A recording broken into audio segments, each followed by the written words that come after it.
Firstly, I was thrilled because the scene where she gets to the gates of Winterfell is really great. I'm Arya Stark, this is my home. Fuck off. Everyone has been waiting for the Stark children to be reunited, me included, and the chance to bring them together was very exciting. Your list of people I'm going to kill. Probably the scene I was looking forward to the most was the scene between Sansa and Arya in the crypt when they're standing in front of the statue of their father. Pretty sad, but just so powerful. Doesn't look like him. Should have been carved by someone who knew his face. As I read the progression of the season, I realised it wasn't going to be all fun and games on set, but to have Sophie around on set again has just been the best. We were really excited. Like, when we first got the scripts, we were texting each other, did you read all the scripts yet? And I'm like, not yet. And then I read that we reunited, and then I rang her up and I was like, oh my God, I just cried. Like, I can't believe this is happening finally. Keep it settled, thank you. Sorry. Just hold that for us for now. Yes. Hold that, ladies. Thank you. Try and resist each other. You got that? It's tricky.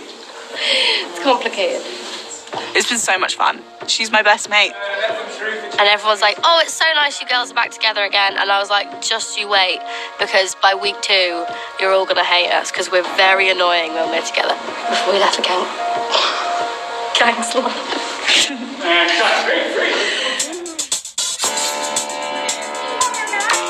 To be shooting back in Winterfell has been amazing. It's bringing back so many memories. Although last time that I was at Winterfell, it wasn't shot here at all. It was shot in a different castle. People say to me, where did you find that location? They don't know what we built and what was the location. It's a great compliment. I just assumed Winterfell was a real castle, you know. I know from the pilot it was a real castle, and I guess I just kind of assumed that part of it was still shot. And no, they built this thing, and they made it bigger this year, and they'll continue to make it bigger. We've had a kind of recreated Winterfell that had been recreated by Ramsay Bolton. After the Battle of the Bastards, obviously had fallen back to the Starks. You know, as a result, it needed a slightly different setup. Couldn't be quite as cold anymore. And we needed a lot more corridor space for walk and talk. We needed new rooms. We had more characters that needed to be housed. One which was a room that hadn't been seen since season 1, Catelyn Stark's chamber. All of these sets are bigger than you can imagine and more detailed. They have done such an extraordinary job. We're rolling. Listening. Set. Set! Your Grace. The Jon-Dany relationship is one of the biggest storylines of the season. I pick up with them when Jon has convinced her to let him mine for dragonglass. I don't think Jon and Daenerys trust each other entirely at that point. Those dragon glass caves. The entrance was at Zemaya Beach, and then we came into a set build, which was down in Banbridge, Northern Ireland. And we're set. And action! The dragon glass was actually bitumen, so it's a kind of tar in its raw state. It looks like dragon glass. It's rather extraordinary. It was smashed into small amounts. Then a number of plasterers spent weeks hotting in these small bits of glass to create dragonstone between the rock strata.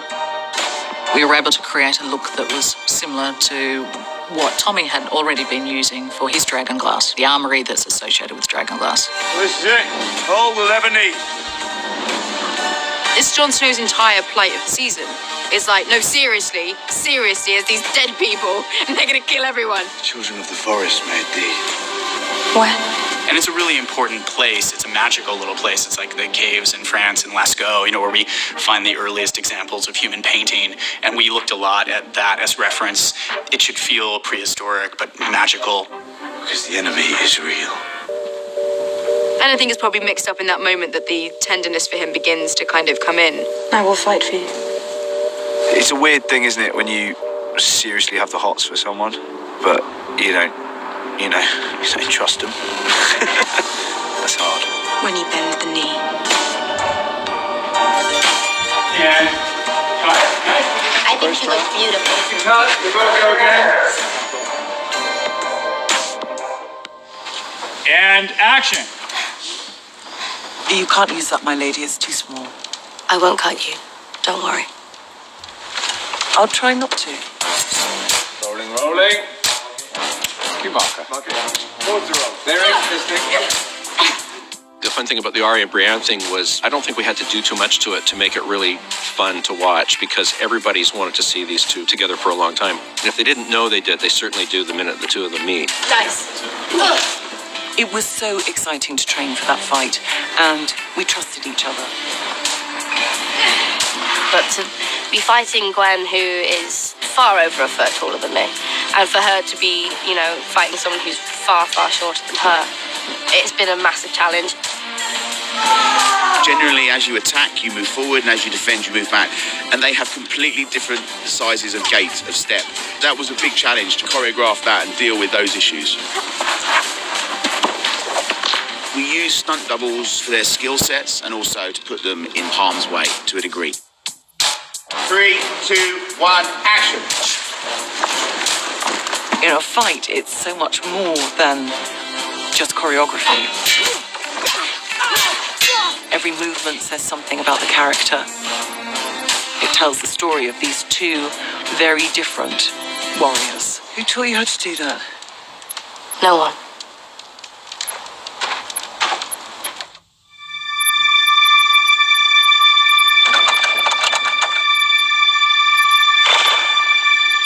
It's a big sequence. You see a horde of Dothraki coming. You see the Lannisters and the sort of Roman soldiers that they are forming up their beautiful shield wall, preparing to meet a dangerous, dangerous foe. We can hold them off. But then Drogon flies in. And everything changes. Essentially, it's wow. How are we going to achieve this? Something like the loot train involves a lot of different departments, all sort of working at sort of the very extremes of their abilities. There's Drogon setting lots of things and people on fire. We've got 50 horses, 200 extras, 60 stunts. We have fire, wind, smoke. A lot of the times we've got 2 or 3 or more elements being shot at the same time. Loot Train is the biggest sequence, without a doubt. To shoot it in 18 days is a significant challenge.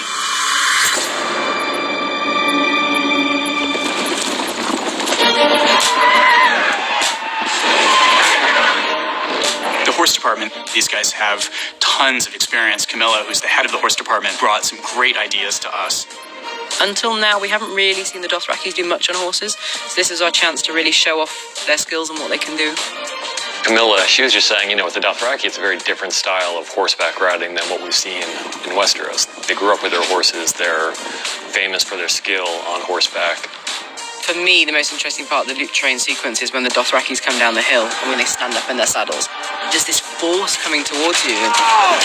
And I thought, that sounds great, but that's not possible. She said, no, it is. We build these special stirrups and we can do it. And she showed me a rehearsal of what it would look like. And all these guys perfectly coordinated. It's extraordinary.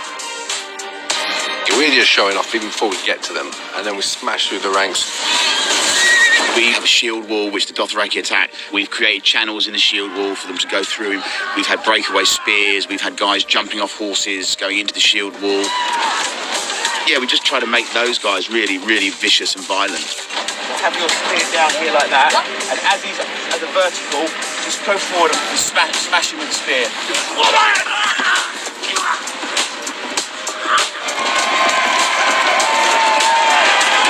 Then my character, he wants Jaime Lannister. Come on! He comes storming through, and he has 2 swords all the way through, just mowing people down. Cut, reset, go. I'd done a lot of research on Comanche fighting, and one of the things that I had read about is that they could swing very, very low to the side of their horse to avoid people shooting guns at them. They would use the horse to block them. So we have a fight between a Dothraki and Bronn, and I used that idea. So Bronn goes high with his sword, and the other guy literally drops out of his saddle, completely perpendicular to the side of his horse, cuts off the front leg of Bronn's horse, and sends him to the ground. We did a thing called Bronn's Wunner. So when Bronn gets knocked off his horse and he's travelling towards the Scorpion, we do this long shot, takes about 33 seconds of him travelling through on a journey. So he comes past a burning wagon, there's someone on fire. He turns around, he sees someone's throat getting slit. Then he turns into a rearing horse that nearly knocks him over. As I'm chasing him down through the battle, until I eventually follow him into the carriage with the scorpion on it. So we have a team of wire riggers here, and they've been planning and prepping and rehearsing for this specific stunt. So we'll have a number of lines coming out the back of me into the carriage that I'm hitting, a line on the front to stop me, and a line on the top to keep me airborne. Definitely got a bit of that Western feel, but then you throw dragons in on top of that. Dracarys! You see a dragon, which is essentially a nuclear bomb, being used in a way you haven't seen before against people you like. Come on, you fucker. And everything changes. Dracarys! Now he's the size of a 747. The diameter of his dragon breath is 30 feet. We're going to set fire to 20 guys in one shot, which I believe hasn't been done before on film or TV. Ready, and 3, 2, 1, action! We invented this idea that people would carbonize almost instantly, and I asked the special effects department if they could create sort of carbon figures that then when the wind from the dragon's wings comes right behind the breath, that they would literally just disappear into dust. The special effects department, led by Sam Conway, did a brilliant job of building these charcoal paper figures. The most complicated shot of season 7 has to be the strafe run. The road for hundreds of feet is exploding in fire, and we're traveling above Danny, on the dragon as that's happening for an extended period of time. The strafe run was 150 feet long. It involved lots of testing, and of course we had to tie it in with the spider cam. Is fire being shot from a 3D motion control spider cam rig that's being integrated into all of those pieces. And it's an awesome shot. It's really cool. So the process of putting Danny or Emilia Clarke on Drogon is complicated. Typically, we film the sort of background for the shot first, based on the previs.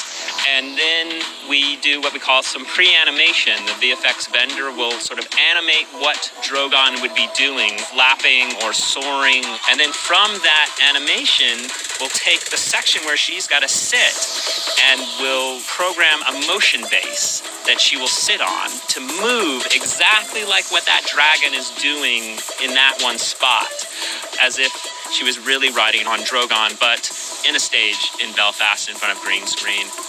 You just got to harness every single bit of imagination you have and just use it. I mean, can you even imagine being on the back of a reptile that's breathing fire at your command?